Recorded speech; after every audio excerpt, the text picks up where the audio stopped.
Every empire in history swore it was different. Rome promised civilization, Britain promised trade, America promised freedom.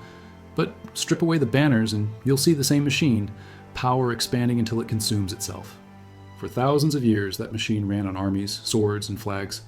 Today, it runs on numbers, on loans, bonds, and balance sheets. The modern empire doesn't conquer land, it conquers credit. And the weapons it uses are invisible: contracts, currencies, and conditional aid. The shift began quietly. When the last colonial soldiers sailed home, a new kind of soldier arrived. The banker, the economist, the consultant. They came not with rifles, but with reforms. And where old empires took gold and spices, new ones took signatures. You see, empire never truly died. It just learned accounting. The lines on a ledger replaced borders on a map, and the great conquest of the modern age is not fought between nations, but within their economies. After the Second World War, the victors faced a dilemma. Europe was in ruins, Asia in chaos, and the old colonial order shattered. But power, like capital, never vanishes. It reinvents itself.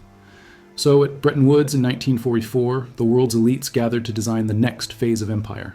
They called it cooperation. They called it stability. But what they built was a new hierarchy, dressed in the language of economics. The International Monetary Fund and the World Bank were born as tools of recovery. In theory, they would help rebuild nations, stabilize currencies, and prevent another depression. In practice, they became the custodians of global obedience. Through loans, they offered lifelines. But every dollar came with a leash.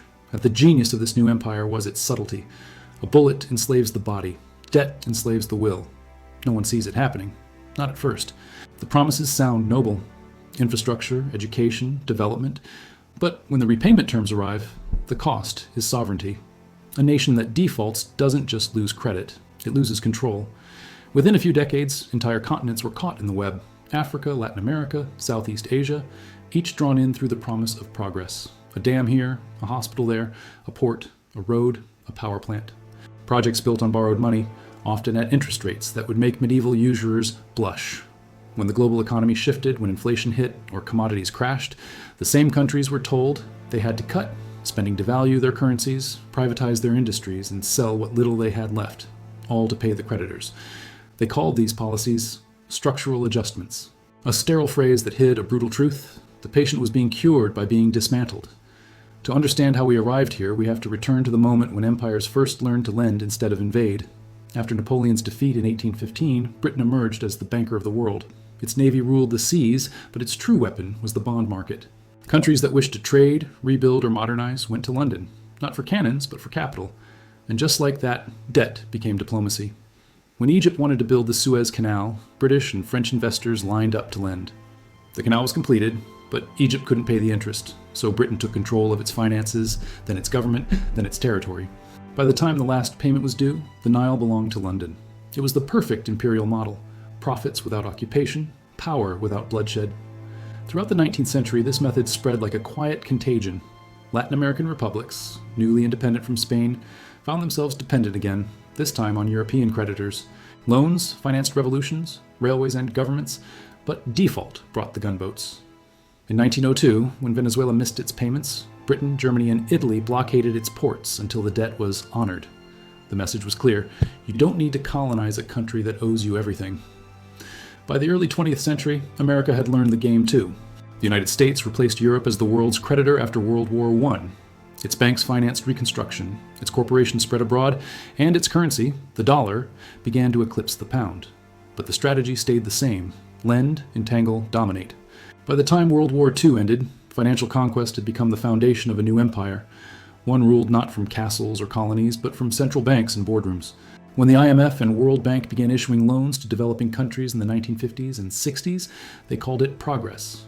It was presented as a new world order, one where nations could grow through partnership rather than conquest. But the arithmetic told another story. For every dollar borrowed, 2 returned in interest. For every project completed, 2 more were delayed. And for every government that tried to resist, a crisis conveniently appeared. By the 1980s, the system reached critical mass.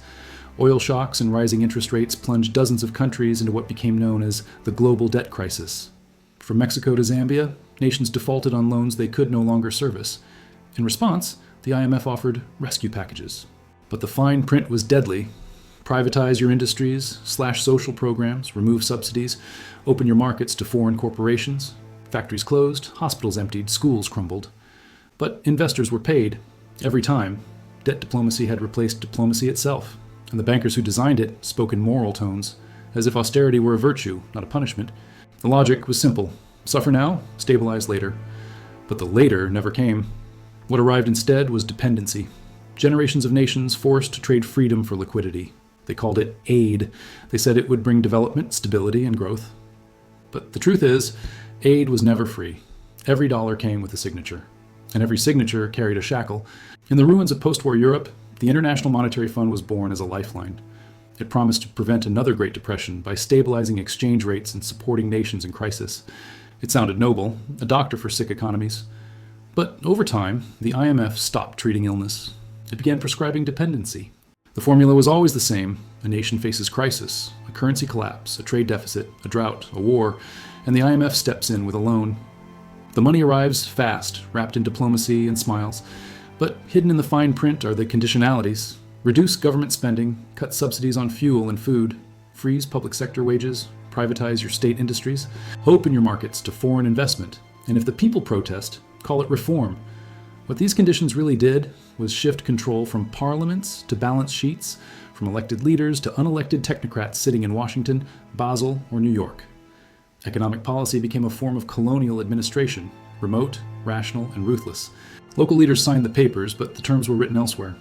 In Ghana, the first African nation to gain independence, structural adjustment turned victory into vulnerability. When commodity prices fell in the 1980s, the IMF prescribed liberalization: sell your cocoa marketing board, devalue your currency, remove price controls. Farmers' incomes plummeted, imports soared, and the national debt ballooned. By the 1990s, Ghana was technically stable, but its economy was owned not by its people, but by its creditors. In Latin America, the same story unfolded. In Argentina, Chile, Brazil, the IMF became both banker and judge. Loans flowed in with the promise of modernization. Austerity followed with the demand for obedience. Public companies, water, electricity, oil, were sold off at bargain prices to foreign investors. Governments celebrated foreign confidence. Citizens paid with unemployment, inflation, and despair. By the turn of the millennium, Africa's debt to the IMF and World Bank had exceeded the total value of all the aid it had ever received. That's the hidden arithmetic of empire. The colony doesn't always pay tribute in gold. Sometimes it pays in opportunity, in sovereignty, in decades of frozen potential. And yet, the story was spun as charity. Western politicians stood on podiums and called it help. They spoke of lifting nations out of poverty, even as the terms ensured those nations would never rise without permission. In some places, the IMF even demanded the removal of food subsidies right before harvest shortages. When riots broke out, they were called civil unrest, not the predictable response of hungry people to foreign-engineered policies. In the 1990s, a new term appeared: debt forgiveness. It sounded compassionate, but it was a trick of language. Debt forgiveness was not a pardon, it was a refinancing. Old loans were rolled into new ones, with fresh conditions and extended timelines. The shackles were polished, not broken. Even today, the IMF's language remains careful, almost soothing. Policy reform, fiscal discipline, structural balance. But behind those words lies a brutal truth, that every nation in distress is seen first as a balance sheet, not as a society. And balance sheets don't cry. They don't vote. They don't revolt until it's too late. This is how empire hides, not in soldiers, but in spreadsheets, not in colonies, but in contracts. And when the signature's dry, the flag that flies is not national. It's financial. History doesn't repeat, it upgrades. The chains are lighter, the contract's cleaner, the words friendlier, but the pattern? It's the same. And nowhere is it clearer than in the modern debt traps that have quietly reshaped the world. Let's start with Greece, the birthplace of democracy and the graveyard of modern sovereignty. In 2008, when the global financial crisis erupted, Greece was one of the smallest economies in the Eurozone, yet it became the testing ground for the future of debt control. Decades of government borrowing and cooked statistics collided with the collapse of global credit. By 2010, Greece couldn't pay its bills. So Europe, through the IMF and the European Central Bank, stepped in with a bailout worth hundreds of billions. But it wasn't a rescue. It was a foreclosure. The money didn't go to the people of Greece, it went to the banks, to cover past loans, to protect investors, to maintain the illusion of solvency. The Greek taxpayer was left holding the bill. The price? Austerity so severe it turned a modern nation into an economic cautionary tale. Hospitals shut down, pensions were slashed, suicides rose, unemployment soared to 30%, and as politicians celebrated stability, a generation was lost. The cruel irony was that the very same European powers preaching fiscal discipline had built their empires on debt themselves. But this time, the debtor was no longer a colony across the sea. It was a member of the family, treated with the same cold arithmetic once reserved for the developing world. The experiment worked, the markets stabilized, but democracy didn't. Then there's Argentina, a nation that has defaulted on its debt more times than most countries have changed governments. In the late 1990s, Argentina was the poster child of IMF cooperation. It had privatized, liberalized, and deregulated everything it was told to. For a while it worked, or seemed to. The peso was pegged to the US dollar, inflation tamed, and foreign investors poured in. But the foundation was fragile: borrowed money, foreign dependency, and no control over its own currency. When global markets shifted in 2001, the illusion shattered. The IMF demanded further austerity, more cuts, more pain. Argentina refused. Protests exploded. Banks froze withdrawals. Middle-class families smashed windows to retrieve their own savings. The president fled by helicopter. And the country defaulted on $100 billion, the largest in history at the time. The media called it chaos. But what it really was revelation. An entire nation realizing that debt had become a weapon of control. In the years that followed, Argentina clawed back partial independence, renegotiating with creditors and resisting IMF oversight. But the pattern returned again in 2018. New loans, new promises, new chains. The empire had not forgotten its most profitable product: interest. And then Africa, the continent that knows better than any other what empire looks like and how it adapts. For centuries, Africa's wealth was taken by force: gold, ivory, diamonds, people. Today, it's taken by finance. From Kenya to Zambia, nations borrow billions for infrastructure: railways, ports, power plants. The lenders are no longer just Western institutions, but also China's state banks. The faces have changed. The contracts haven't. When repayment falters, the collateral isn't a number, it's a harbor, a mine, a slice of sovereignty. Take Zambia. In 2020, it became the first African nation to default during the pandemic. Negotiations dragged on for years while inflation devoured wages and hospitals ran out of supplies. Every meeting with creditors was another chapter in the same old story: cut more, pay more, suffer more. In Kenya, a leaked contract revealed that if the country defaulted on its Chinese loans, Beijing could seize the port of Mombasa, its economic lifeline. The deal was denied, but the fear was real, because in an empire of debt, fear is the currency. Across the continent, development projects glisten like monuments: highways, airports, towers. But behind every gleaming surface lies a bill that generations will struggle to pay. This is not philanthropy, it's foreclosure by design. And the cruelest part is that it's all legal. Every signature, every term, every repayment plan, signed in the open under the banner of cooperation. This is what the 21st century colony looks like. No soldiers, no flags. Just a government sitting at a conference table, signing away the future in exchange for survival. And when the ink dries, the illusion begins again. Reports will celebrate stability. Investors will smile. And somewhere, a nation will quietly wonder why its people are poorer than ever, even as its GDP keeps growing. Every empire builds roads. Rome built them from stone. Britain built them from steel. America built them from credit. And now China is building them from debt. In 2013, Beijing launched a plan that would reshape the global map without firing a shot. The Belt and Road Initiative, a $1 trillion web of infrastructure stretching from Asia to Africa to Europe. Highways, ports, railways, power grids, each financed by Chinese banks, built by Chinese companies, and repaid by foreign governments. To the public, it was sold as cooperation, a win-win for development. But to those who can read the fine print, it looked eerily familiar. The blueprint of empire, rewritten in Mandarin. Because the Belt and Road doesn't conquer land, it captures leverage. When a country takes a loan it can't repay, China doesn't send troops, it sends lawyers. In Sri Lanka, the government borrowed hundreds of millions to build the Hambantota port, a massive project meant to bring prosperity. But when the debt became unpayable, China took control of the port on a 99-year lease. The same number by coincidence or design used by Britain when it once ruled Hong Kong. And Sri Lanka is not alone. Across Africa, Asia, and the Pacific, Chinese-funded projects carry the same silent signature, a clause that ensures Beijing's long hand reaches across the equator. Ports, pipelines, highways, and data cables become not just infrastructure, but anchors, tying nations into a web of obligations that can last generations. Critics call it debt-trap diplomacy. Beijing calls it partnership. But the truth, as always, lies in the pattern.